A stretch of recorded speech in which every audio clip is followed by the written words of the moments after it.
Okay, then starting.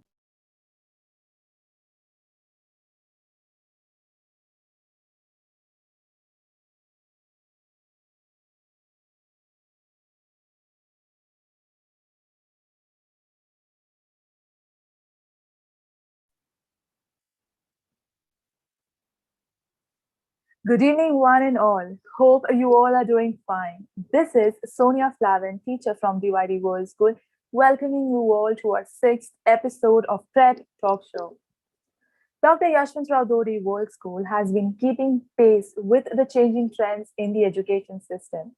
Besides the core focus on academics and co-curricular activities, we also aim in inducing a professional career outlook or by helping the students to acquire the wisdom for the profession. Now, we all agree that this era is of specialization, and there are so many unconventional professions to be unfolded besides the traditional ones. So, to avoid the confusions and the junctions of the future path, we gear up our students from grade 6 onwards by guiding them to prepare for the competitive exams like IIT, CET, NATA, NEET, NID, UCED, and many more. DYD World School has raised the curtains to Prep Talk Show to create awareness and expose the young minds to various career options. So, over to our host, Mr. Rajesh Anand, a well known personality of the performing art world. And he's also associated with DYD World School for over many years now. Today, he will be interacting with a well established physiotherapist in our sixth episode of Prep Talk Show, a candid chat show with the professionals for our aspiring professionals. And this will be followed by a question answer sessions. So you all can write to us your questions in the chat box. Also, before we move ahead, do like, share, and subscribe to our channel. So, without further ado, let's get started. Over to you, Rajesh sir. Good evening, everyone. My name is Brajesh Anand. Welcome to this fresh news segment by Dr. Yashwantrao Dode World School, a candid chat with professionals for aspiring professionals called the Prep Talk. DYD World School is ICSE affiliated school in Mulund.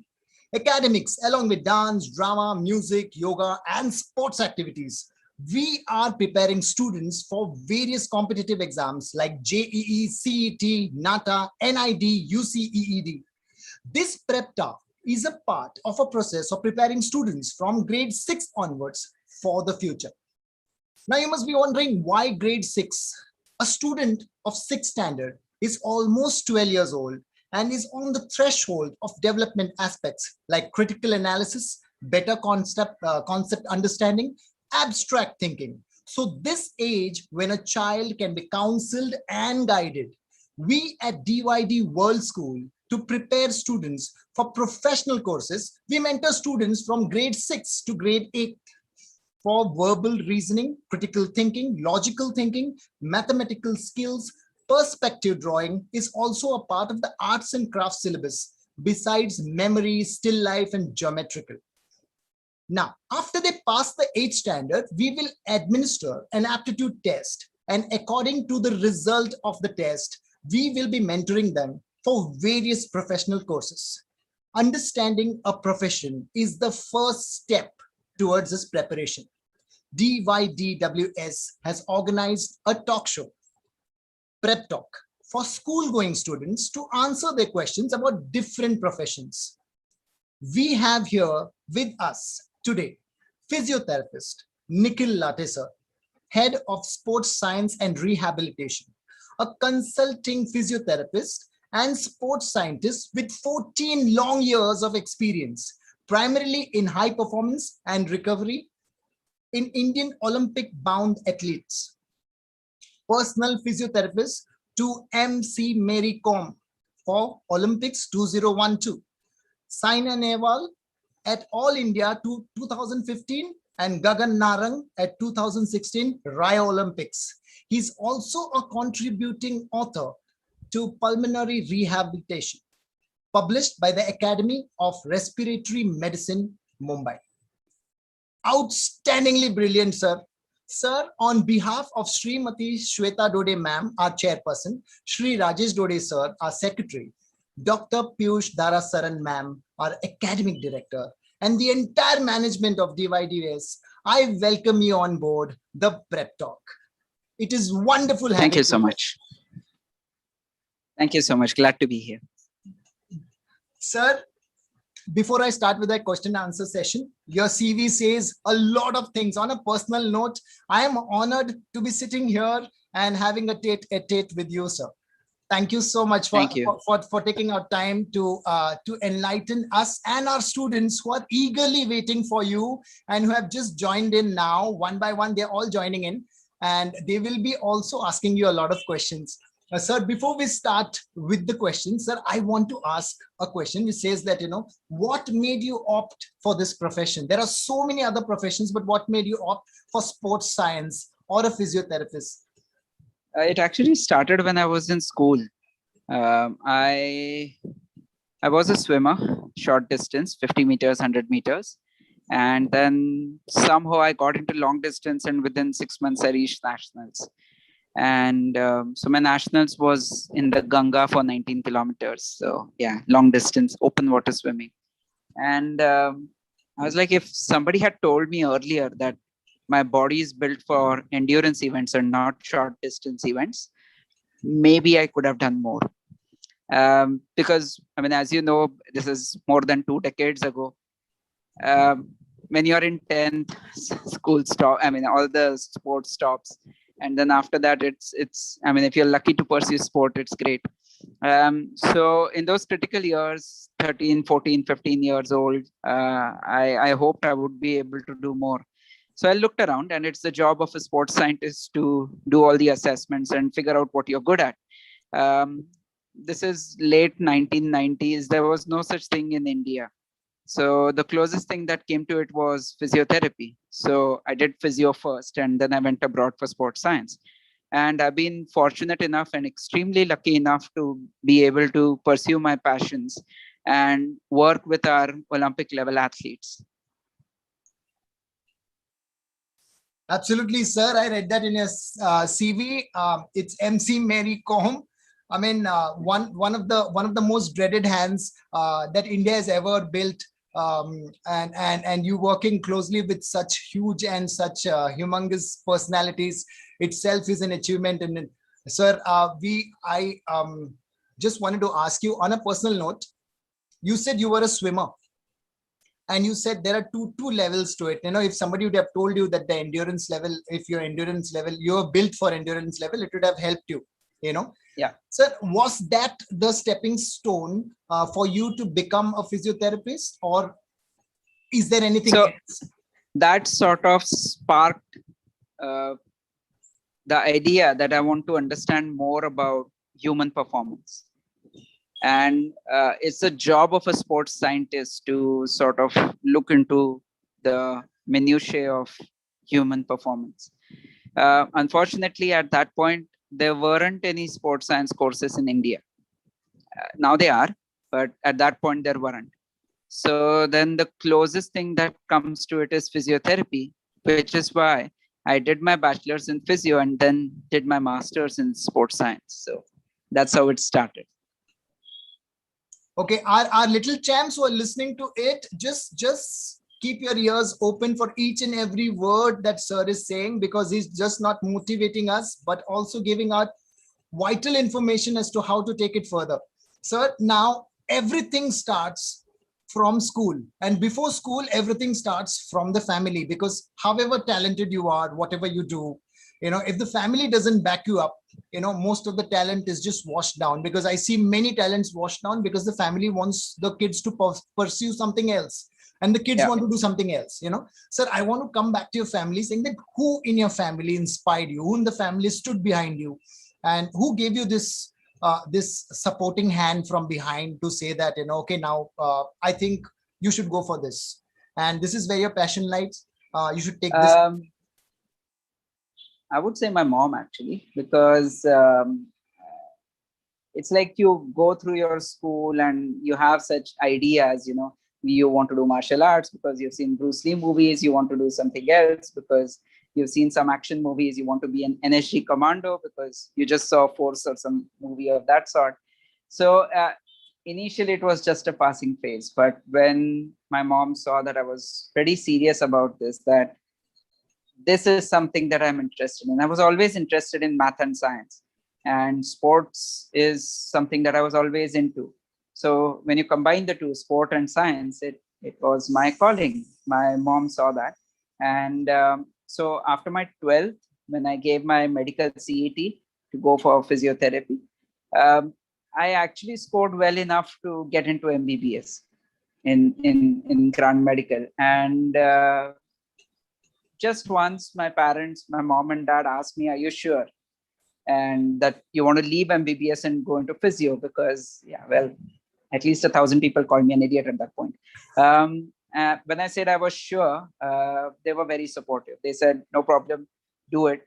Even after my physio, when I wanted to go for sports science abroad, they were very, very supportive with the choices I made, and supported me in going there. And that's the important part.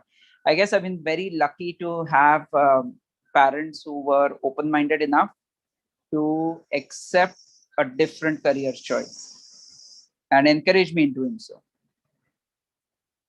It's absolutely wonderful. So for all the parents who are watching Dr.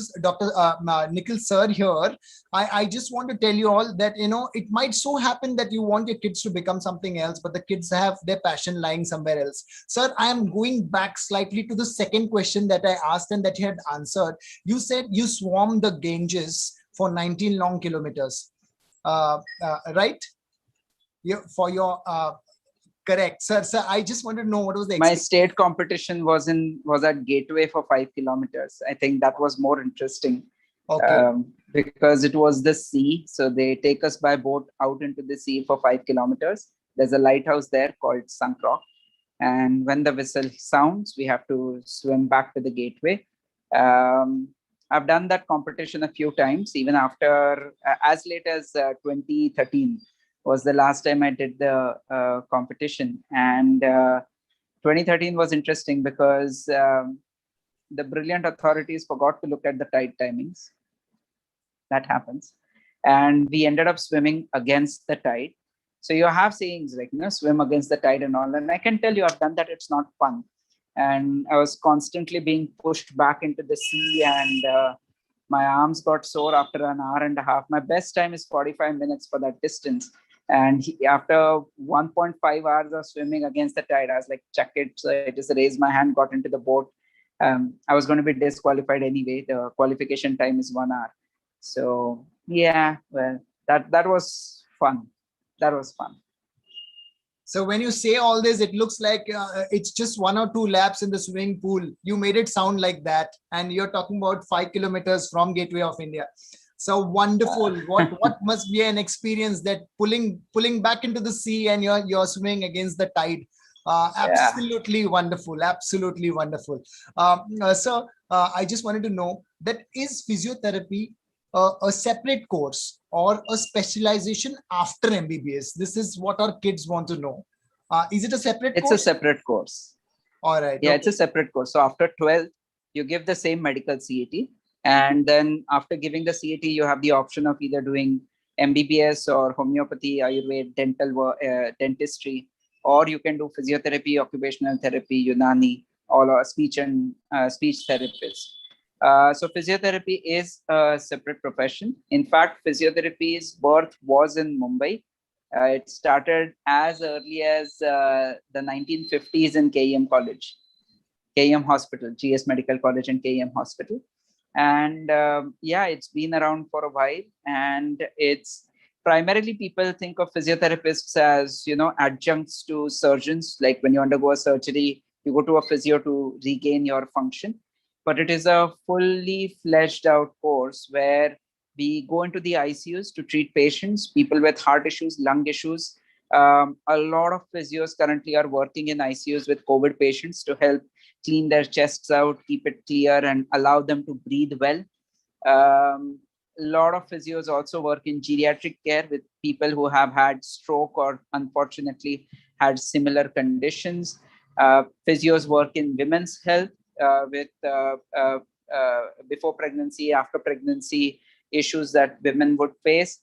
People like me work with high performance athletes. So the spectrum is wide, whether it is heart conditions, lung conditions, young kids, pediatrics, young bachus having some kinds of issues, old age people having some kinds of issues, women's health, neuro patients, sports patients. So it's a very wide gamut.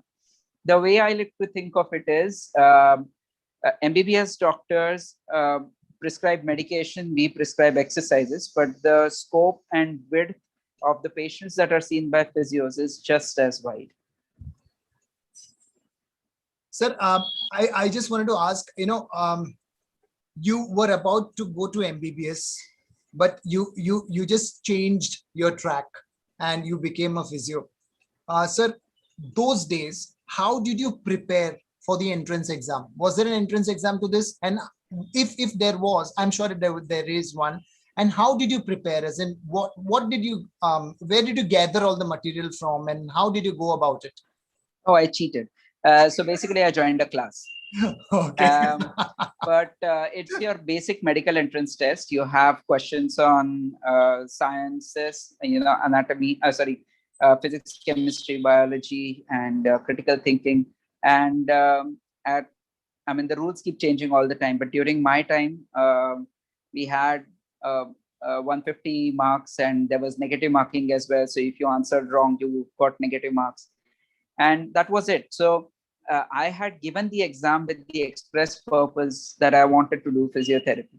It's just that I scored well enough that there was an option of doing MBBS from a proper government college. But that wasn't my aim, which is why I actually answered all 150 questions saying, so what? So what if I get negative marks? I only want to do physio. But yeah, I still managed to do it. Sir, in school, as in school level, what academic interests did you have? And means how are these relevant? As in, how much did they help you to grow into whatever you want to? I just want to ask you, apart from this, your academic level was here and your sports level was here, by what I see, right? Then why didn't you pursue as a sports? Not really. Not really, because if you look at long distance events like open water swimming, I gave my 10th in 1998, right? At that point, there were no open water events anyway. The first time open water swimming was introduced in the Olympics was in 2008 Beijing Games. So I would have done a few swims here and there, but it wasn't a career per se. And in terms of, if you compare me to other swimmers, I was rank average. Whereas in studies, I was a little above average. But I was passionate about sport, and I thought, why not marry the two off? Match made in heaven. So I was always interested in math and science. I don't remember getting less than 95% in math ever. Science was always fun, mad scientist, chemistry, right? So that was always fun for me. Maybe I shouldn't say this in a school forum, but I hated civics, and I wasn't a bigger fan of languages. So then something to do with science, something to do with sport was a natural progression for me. Sir, out of physics, chemistry, and biology, on a personal note, I would like to ask, what would you rate for you? What was your favorite out of all these? For me personally, chemistry. You can make things go boom. Sir, what academic interests other than this you had, sir? So, like I said, science and math was always fun. I also took part in science exhibitions. I worked with a couple of people, couple of my schoolmates, good friends. We used to make projects and go for these science competitions. Quizzing was a big fun for me. I used to enjoy taking part in quiz competitions, general trivia, stuff like that. I've done my bit of martial arts as well, Bruce Lee movies, inspiration. Gone up to brown belt, and then eventually I got into swimming. So yeah, that was fun. Sir, what is that one basic skill that you need, to become anything? for example, I'm a dancer. So I was told that if your music sense is not good, how will you move? How will you reach on time to a particular beat? Or how would you understand the groove? How is it that one skill that you should have within you, or you should develop to become a physio, sir? I think it's not just physio, it's with any profession. You need perseverance. That's it. There is a saying that I absolutely truly believe in, and that's hard work beats talent when talent doesn't work hard. Okay, that's something I genuinely believe in. If you want something, you should be ready to work hard at it. And if you are ready to work hard at it and not give up until you achieve it, you'll get better at it. I mean, even if you aim for the moon and you miss, you'll be among the stars, right? So you just have to persevere. And that is true with any profession, to be honest. And in sports, in fact, as far as I have seen, it's very acute. Like the moment an athlete is satisfied with what they have achieved, they will no longer work as hard, and immediately their career crashes. It's extremely acute in sport because sport is cruel. It doesn't discriminate. I mean, if you don't perform on that day, you're out. I mean, I think we saw Nadal losing yesterday. Okay, the king of clay court. If you're not up to it, if you're tired, sport doesn't care. You're a 10-time champion. You're out. So if you persevere, if you are not satisfied until you actually achieve what you set out to achieve, that's the golden rule for any profession, for any success, be it academics, be it sport, be it any profession, to be honest. Absolutely, sir. I absolutely I agree with what you have to say, because this is what goes in us. This is what goes with us as well. Even as dancers, they say that, you have to muscle memorize your steps. So even if your brain stop working, your muscles are still working in the same direction that you have put them to work. So to all the kids who are watching, sir said one important word, and the word is perseverance. And hard work beats talent. And I have also seen it with my own eyes. I have seen many dancers who are very talented but not working so hard. But I've seen dancers who are not talented but who have worked really hard, and they've achieved milestones. Amazingly put up, sir. It's really very important for the little kids to know that, building up of a character is also important, is as important as building up a career in any stream. Sir, what is your job profile as a sports scientist? As in, we would like to know, as a sports scientist, what do you do to athletes, for them to perform so well? My main job is to figure out how to improve people's performance. Okay, that's as simple as it gets. Now, in order to achieve that, and this is the fun part, I get to torture them. I get to make them run on the treadmill till they fall. Okay, because I need to know their limits. So when they're running on the treadmill like an absolute demon, I keep pushing the speed up, and they're wearing a gas mask so I can see the amount of oxygen going in, carbon dioxide coming out, at what heart rate, at what speed, and you can track how the body is burning fuel, etc. It's literally like a car where you're sensing everything, tire pressure and all of those things. So my job is to figure out what holds an athlete back. So for example, I would just like to give one example. I had a coach from Nagpur, a badminton coach, who sent his best student over to my lab for testing.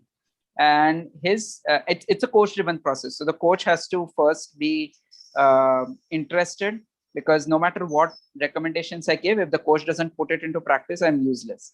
So it all starts with the coach. The coach sent her over saying that she's very talented, she works really hard, but she ends up losing her matches. And it looks like she's tired, but when I ask her, are you tired? She's not breathing hard, but she just lost a point. So then I did testing on her, and I figured out that there is something called as aerobic and anaerobic capacity of your body. Aerobic capacity is what you need for marathons, going long distance at a slow pace. And anaerobic is something that you need for jumps or hops, where you need a bunch of energy very quickly.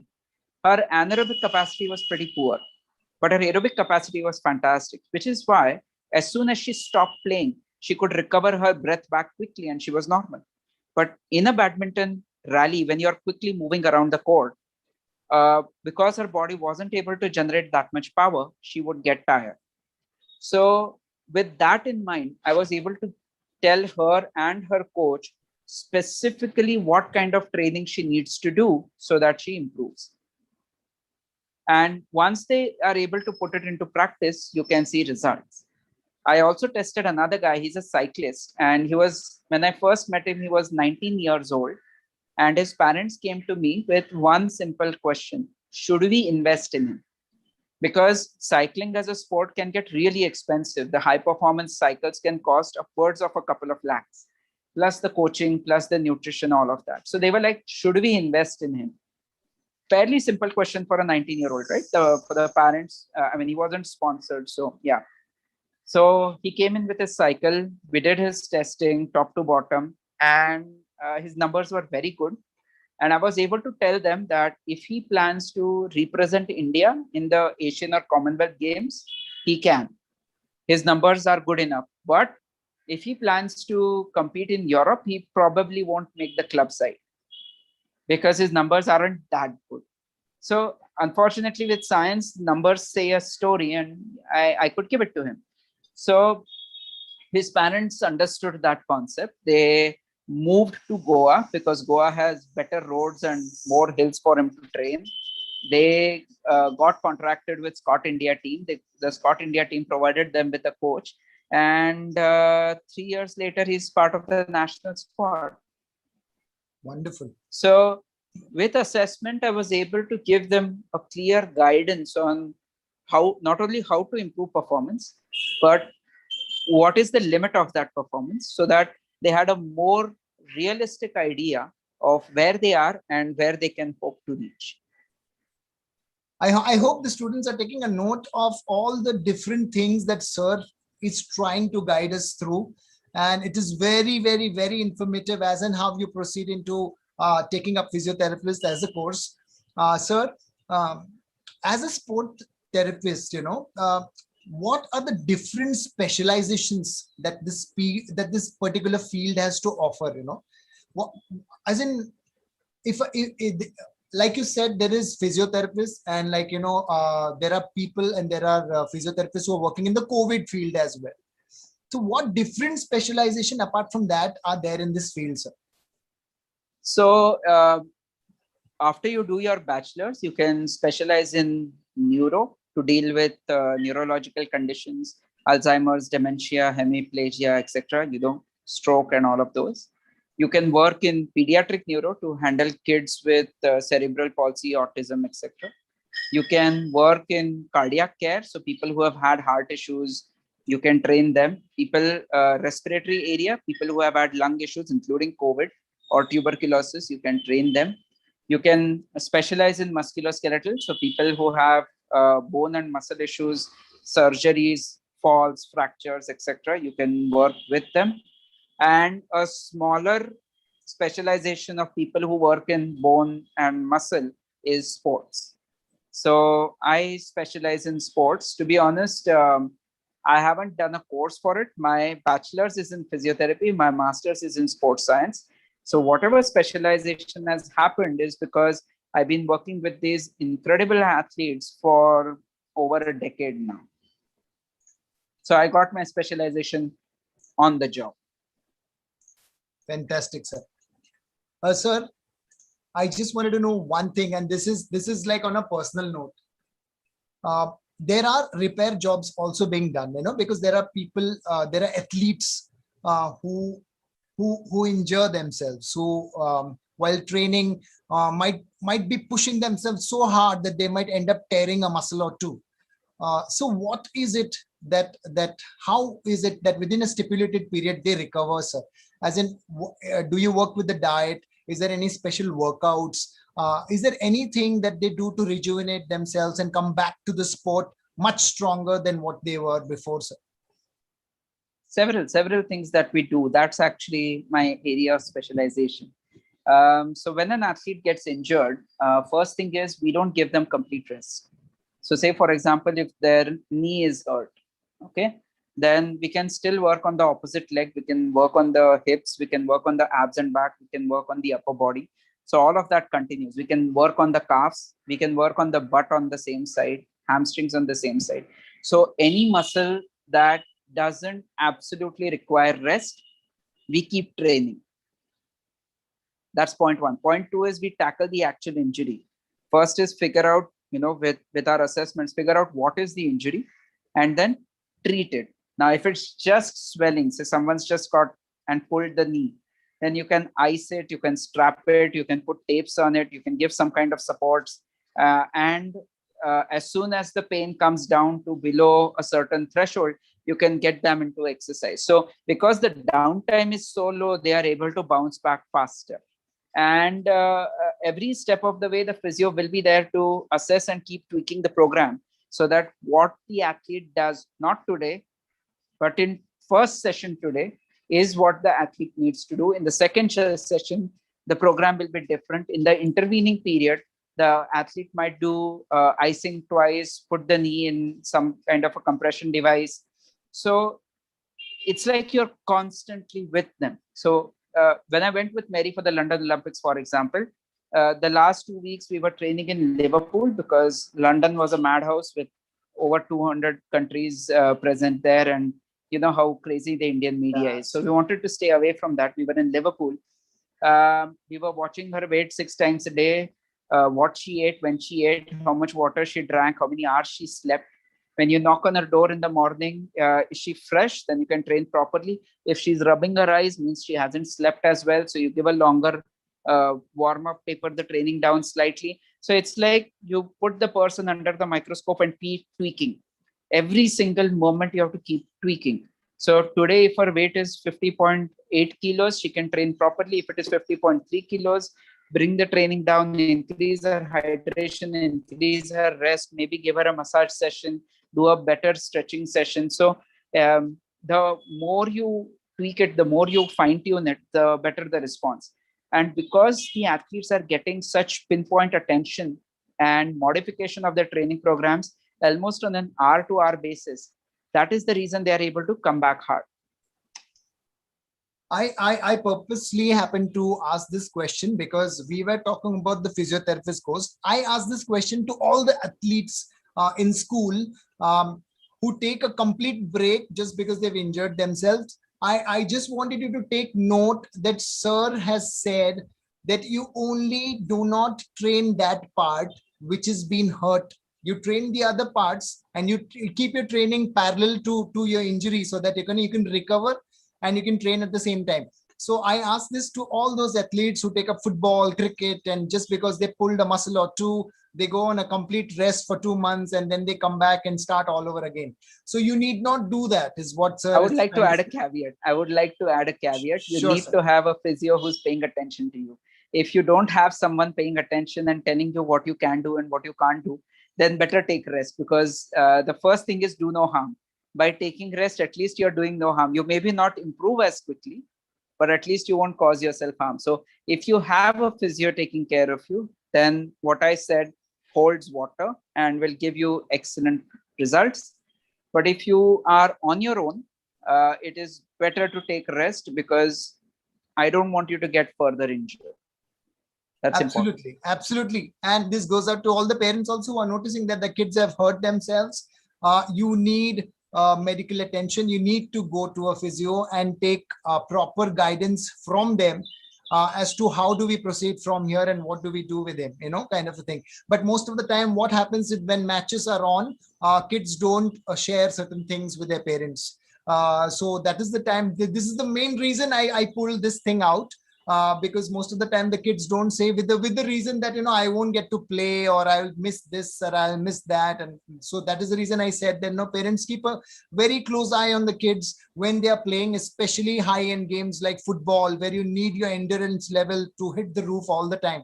So as sir said that you need to be under the guidance of a hawk eye physio, who guides you like every now and then and says that, oh no, this is what you have to do, like how much water, how much sleep, how much food, what nutrition, how much training.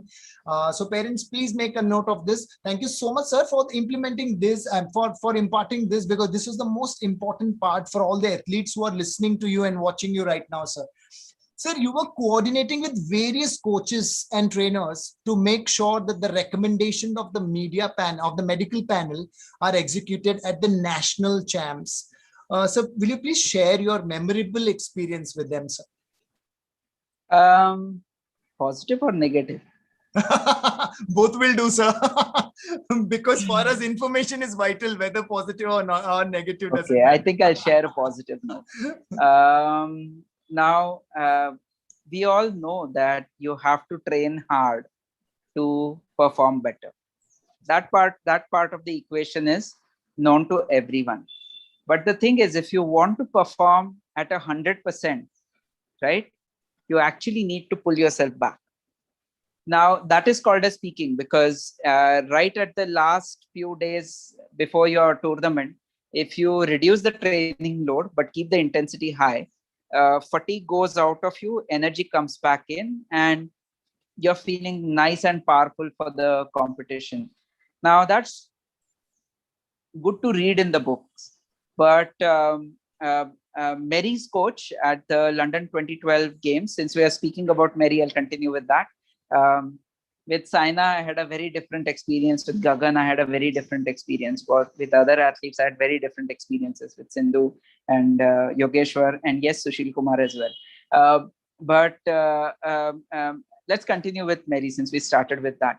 So her coach came in with a giant reputation of building champions in the professional boxing arena. He had 40 years of experience, and it was just brilliant to watch the way he tapered Mary's training little by little to keep the intensity up and bring the endurance, the fatigue levels down.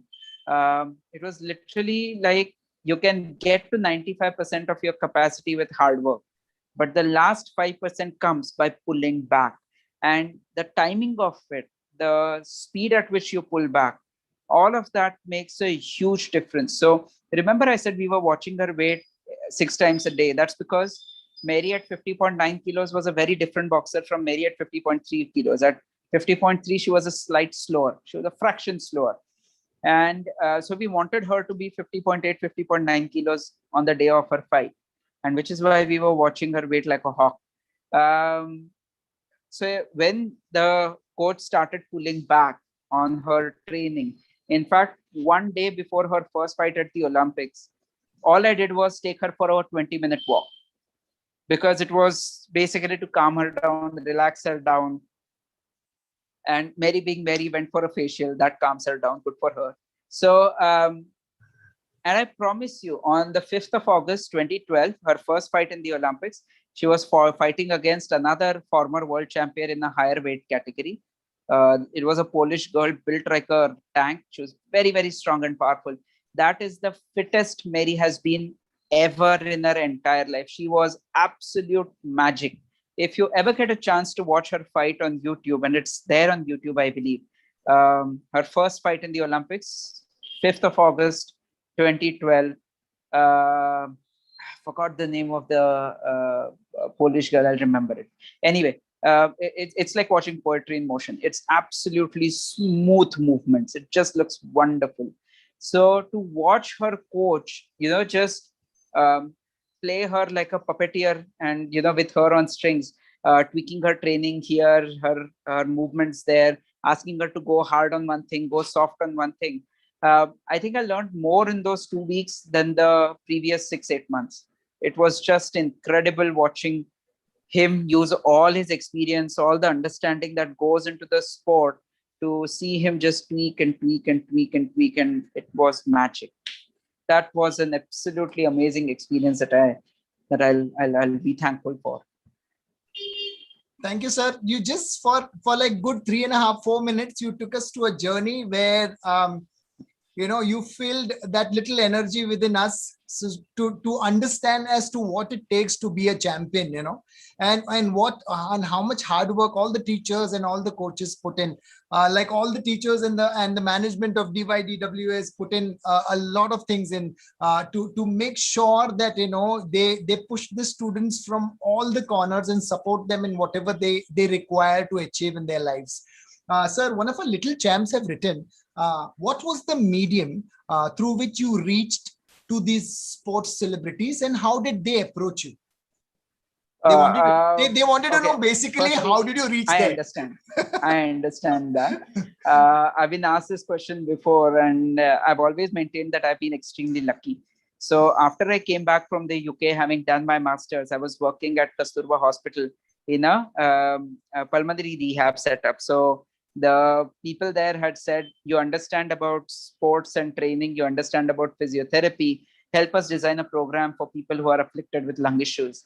And I was cheeky enough to tell them that, you know what, I enjoy sports, so I'll work for you as long as you let me do something in sports as well. So we started a rudimentary sports science lab. We had no equipment. We just had our wits and our hands and basic field tests like beep test or yo-yo test that you might have heard of.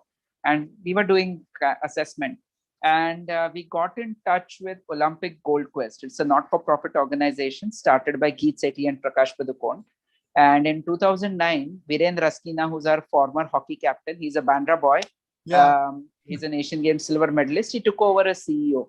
And at that point, OGQ had just 6 or 7 athletes that they were supporting.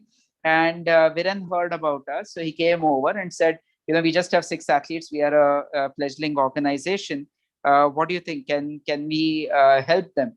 So we said, okay. So we started doing tests on OGQ athletes. And after about a year or so, OGQ had 12 athletes and they were looking for someone to completely take over the medical side. So since I was already testing their athletes, already had a good understanding of their capacities, they asked me. By this point, the pulmonary rehab setup was pretty much done. Like we had made protocols for different kinds of issues. In fact, I wrote the book on it, and a lot of physios from Chandigarh, Bangalore, from Hyderabad had actually come to us to learn our protocols. So all of that was set, and it was time to move on and pursue my passion in sport. And that's when OGQ approached me, and I took over as head of sports science and rehab for them. And then it was my job to get everything, like get the blood tests done for the athletes every 3 months, get them the medical facilities. I assembled a team of medical professionals in Mumbai and in Delhi. So say, for example, if my boxer got a wrist issue, I could call up the wrist specialist in Mumbai, take an appointment, and they would accommodate us and, you know, give us priority appointments, bring the athletes down, get them assessed. So I had medical teams in Mumbai, medical teams in Delhi, get the regular blood tests done. As the number of athletes started increasing, we had to invest in an electronic medical records database so that if I am treating the athlete in Pune and then the athlete goes to Delhi, the physio there knows what's happening. So we needed to maintain EMR. Then we had to get equipment for the athletes, the equipment for the physios.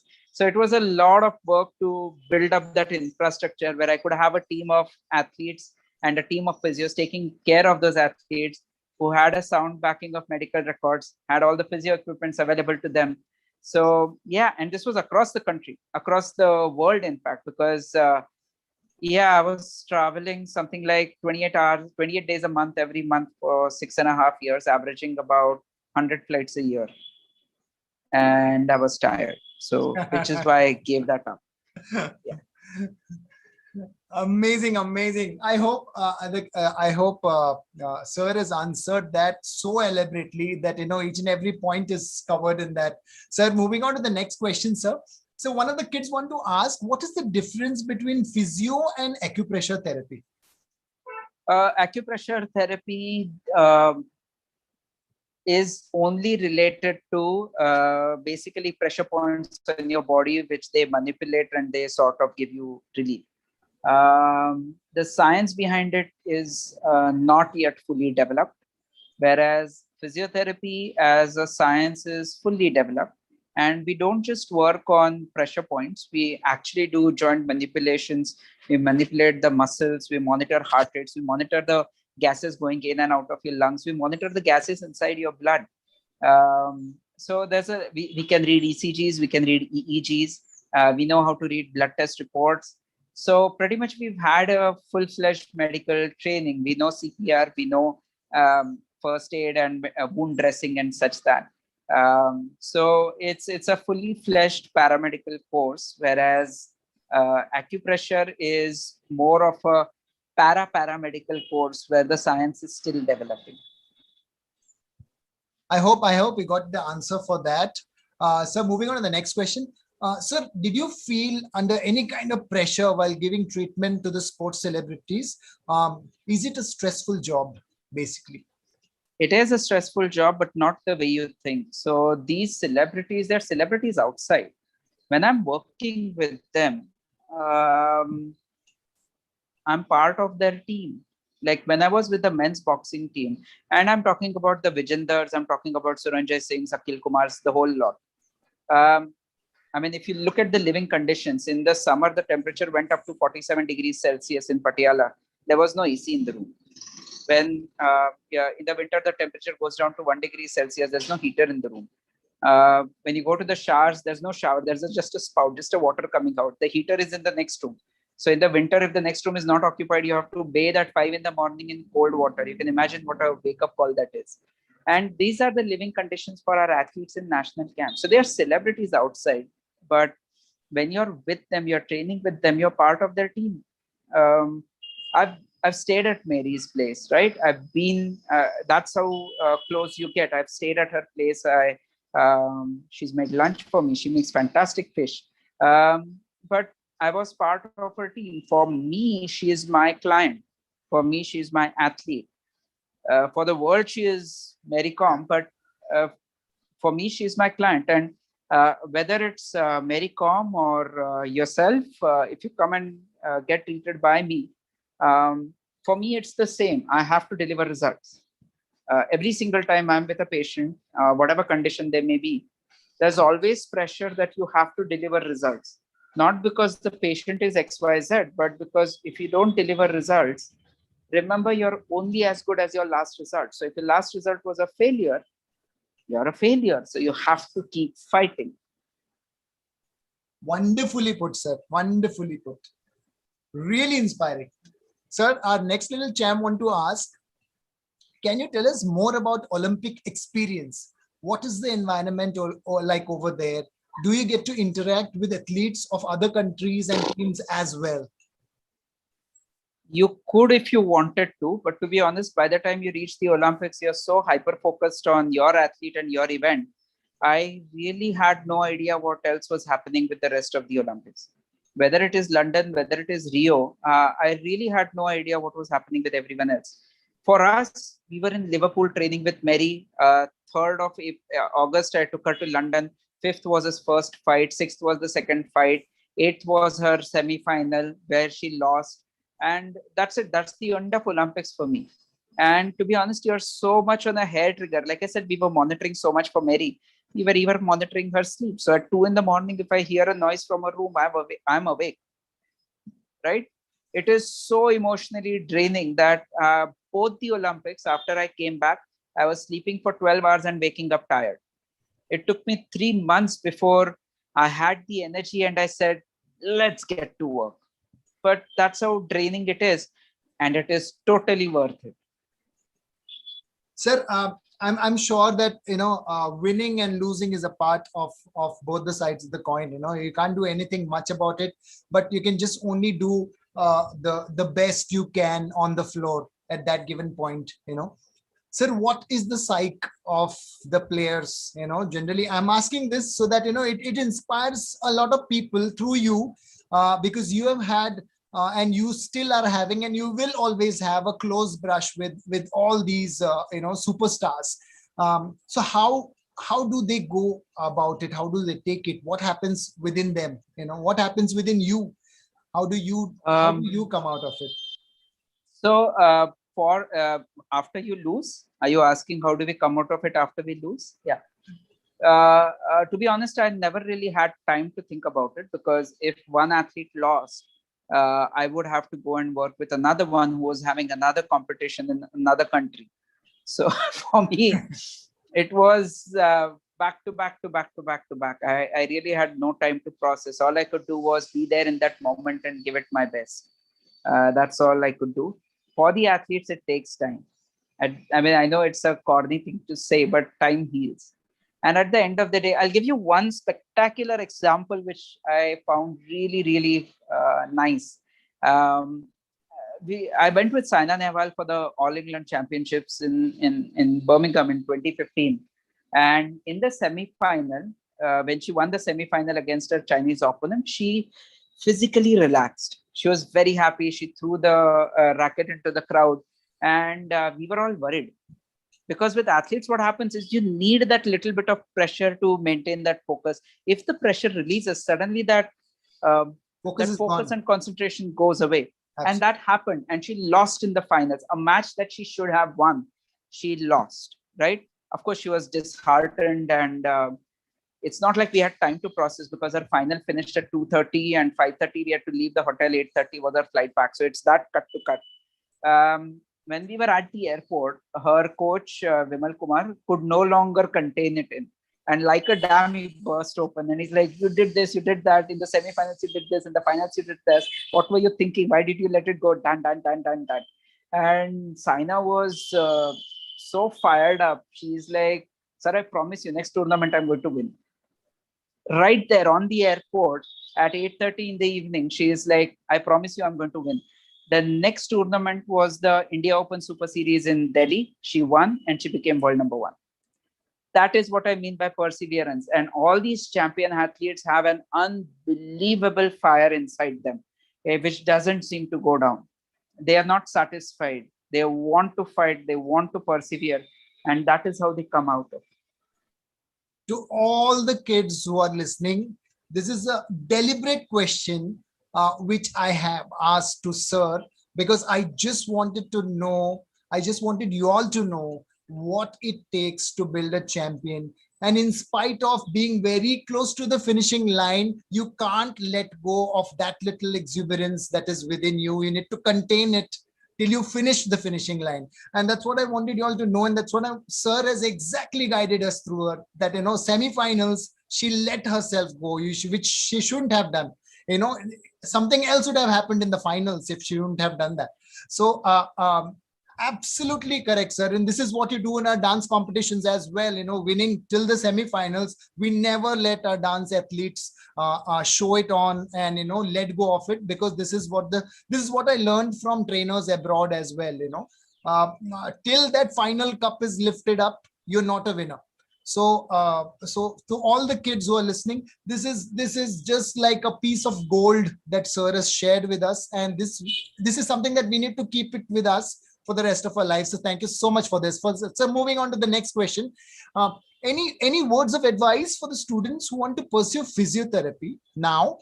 Has it become more competitive over the years?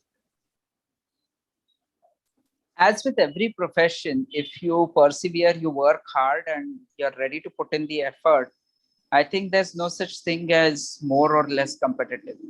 Like, for example, if you're not willing to put in the effort, even 20 years ago, physiotherapy was hard. But if you're willing to put in the hard work, if you're ready to persevere, you'll find your way. See, we are a 1.4 billion strong population. You'll always find patients if you're good enough. You'll always be able to help people if you're good enough.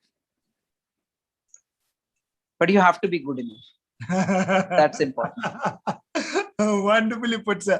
Sir, one piece of advice, one little brahmastra that you have, that you would like to give it to our students. Like you spoke about perseverance, you spoke about hard work beats talent, you spoke about loads of other things which are informative related to physiotherapy.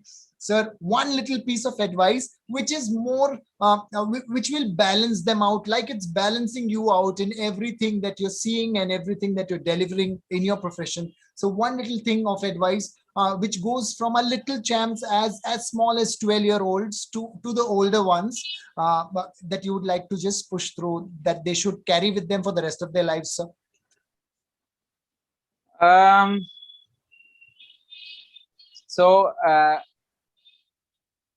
It's a funny thing.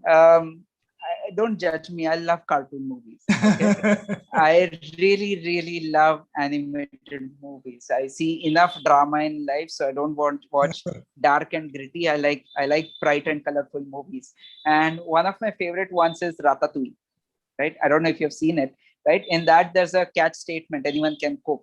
And then in the end, it is revealed that not anyone can cook, but a good cook can come from anywhere. So the one thing that I always carry with me is a good idea can come from anyone. So you always have to keep your ears open. So even when I have my juniors or my patients come in, or even my receptionist or cleaner, I'm always listening to them, because you never know where a good idea might come from. So not everyone can have great ideas, but a great idea can come from anywhere.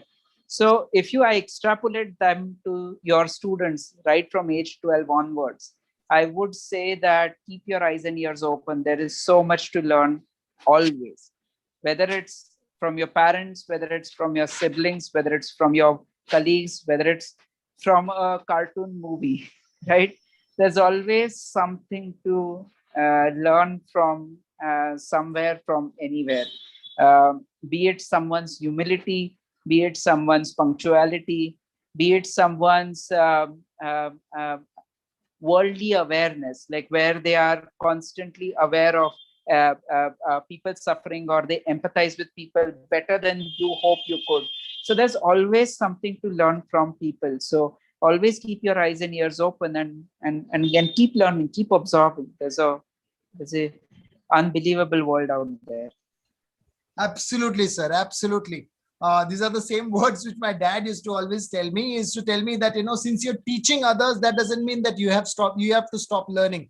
It might come from anywhere. And today the kids in class are teaching me so many things. I don't know. They are all roaming around with iPhones and all these things, and I don't even know how to use a normal phone properly. And they are teaching me what clouding means and what this means and that means. So it never stops. Learning never stops. And absolutely fun talking to you, sir.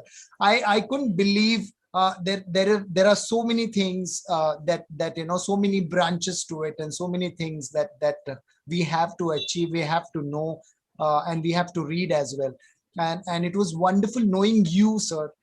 You gem of a person you are, and so much to achieve. And we here on behalf of the entire school, teachers, our secretary, our academic director, and our chairperson, I would really want to thank you for imparting so much of knowledge, for letting us know that there's a different world out there which we still have no clue about.